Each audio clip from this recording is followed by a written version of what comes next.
Ah, mierda. Before my trip to Argentina, I had spent 4 months in private lessons trying to learn as much Spanish as I can, twice a week. Ah, la concha del mono.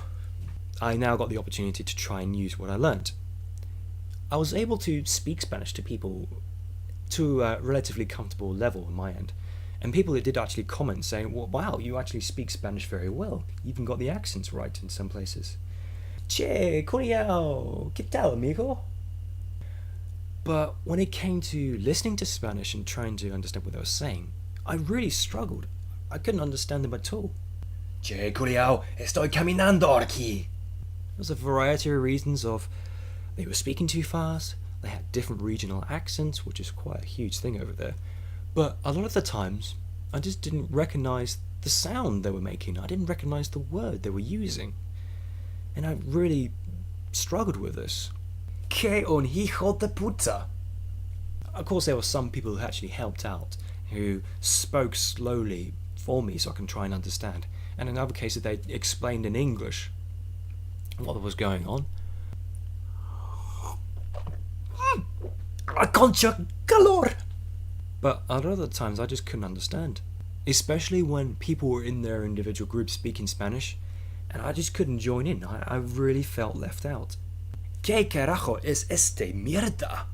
It's quite ironic, really, because when most people learn a new language, they find the understanding part easier than the speaking part. But in my case, it was the opposite. I found speaking very simple, but understanding, I just couldn't do it. I really hated this feeling of being left out, of not understanding. I found it frustrating and lonesome. I'm not going to feel that way again, never. So now I'm back in England, I'm going to carry on with my Spanish lessons. I am going to crack this language. I am going to understand. Ah, la puta madre. However, it wasn't a complete waste of time. I did manage to learn some new words. I did manage to learn how to use certain words in the right situation. So it was a learning experience for me. At this hotel I was staying at, there is a restaurant, and part of this package deal I got was I got to eat at the restaurant for free. So I did. One night, it was pretty empty in the restaurant, and I was approached by this rather cute waitress. She had a nice face, a nice smile. So I decided to try and have a nice little chat with her, chat her up in my Spanish. So I said, how are you? ¿Cómo estás? And she spoke to me in Spanish. Something about name. But I didn't understand it. And I froze. I just didn't know what to say. Can I have some moment with the rest menu, please? My confidence was shattered. I didn't know what to do. And so she walked off for a bit and she came back and I sheepishly ordered my food, which I wanted from the menu. And she would always be looking at me. She was looking at me as if to say, yes, okay, and what else do you want? That look of expectation, and I couldn't understand what she wanted from me. I just felt so embarrassed and I just wanted to die at that point. And understandably, the meal I ate wasn't that nice because of it. But I managed to redeem myself. I went back to the same restaurant, and it was quiet again, and the same waitress walked to me, and I went back to the same restaurant, and it was quiet again, and the same waitress served me. But I thought about what I was going to say. I ordered my food with confidence in Spanish, and in Spanish I said, I'm sorry if I acted really strange and silly the other night. I was nervous. I can't actually understand Spanish and speak Spanish. And she replied to me in Spanish, wow, you actually speak Spanish pretty good. Really? Oh, thanks. No. We started chatting away about various bits and pieces. And it was really cool being able to speak to someone in a foreign language with confidence. In hindsight, I probably should have said something on the lines of, hey, are you doing anything tonight? If you want, you can come back to my hotel room and I can teach you a bit of English. What do you say? Yeah, that would have worked. The one thing which I deeply regret about that whole holiday was I took the bus everywhere. That was a big mistake. Now, During intercity travels, like from one street to the next, the buses are absolute junk piles. They are literally falling apart. When it comes to bus travel across states, across different cities, it was really pleasant. The buses are nice and big. They all have big, comfy seats which recline back, which makes it very comfortable, unless you happen to be a pretty tall guy, about 6'1" like me, because there's just not enough legroom. And you get to watch pirated DVDs across the long travels, and they give you shit food. What is this deal with ham and cheese sandwiches? That country is obsessed with ham and cheese sandwiches. I mean, there are other sandwiches in the world, like BLTs, chicken salads, etc., anything. The biggest problem with long travel is it's so long. You're on the bus for hours. Like, for example, when I was in Cordoba in the center, going to Cataratas was a 23-hour bus ride. I was on the bus for 23 hours. And even though when you wake up from a nice nap, you still got 6 hours until the next stop.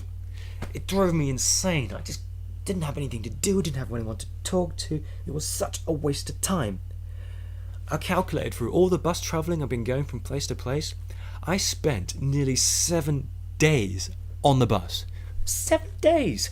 What a waste of time! I could have gone to a different state for that point. I could have visited Salta, which is one of my targets. Never again. I am not taking the bus if I can avoid it. I'm going to fly everywhere. I don't care if it costs more money. I don't care if I go bankrupt because of it. The amount of time I save is priceless to me. Now, the food thing was pretty interesting. Argentina is well known for its meat, and it shows really, because if you try and order anything that's not like a slab of cow, then it doesn't taste as good as it could be. Like some of the pastas I ate, which are a bit mediocre. And they really have the big thing about meat, which was nice, but I felt that home-cooked meals, home-cooked dinners, home-cooked barbecues were infinitely better than anything I got from a restaurant. Then again, that's true of anywhere, right? And there was one particular sausage which I loved, and they called it morcillas. Morcillas is black pudding, or it literally translates to blood sausage. I think that's a fantastic name, blood sausage, and I wish they used it more in England. Although, truth be told, if they called it that, I can't imagine it selling too well. But the interesting thing about the food situation was, I always felt full. I always felt satisfied with what I ate. And even to the point where people were worried about me because I wasn't eating nearly as much as I used to. But it was also to do with the heat. When it's really hot, I didn't feel like eating.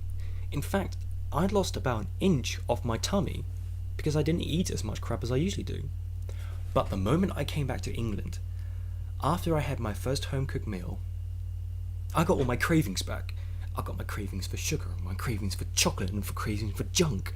It was like I'd left all my cravings back at home, and when I came back, they just came back to me. It was such a weird feeling. I was rather unlucky when it came to my luggage, because it got misplaced twice. When I flew over there, from London to Madrid to Santiago, Chile to Cordoba, it got lost during the transfer here because I misunderstood what they were saying. Or they told me incorrectly, to be honest. So it was stuck in Chile. Fortunately, it arrived at my house the next day in Cordoba, and they gave me $70 for compensation. On my flight back home from Cordoba to Chile to Madrid to London, there was a fog in Madrid, and my original flight got cancelled. So I had to be transferred to another flight back to London, but my luggage wasn't transferred. So when I arrived at London, my luggage was still in Madrid, and I didn't receive it for 3 days, and I didn't get any compensation of any kind. Come to think of it, that's not bad luck. That's a crap company. Don't fly with Iberia. They're cheap, but they're cheap for a reason.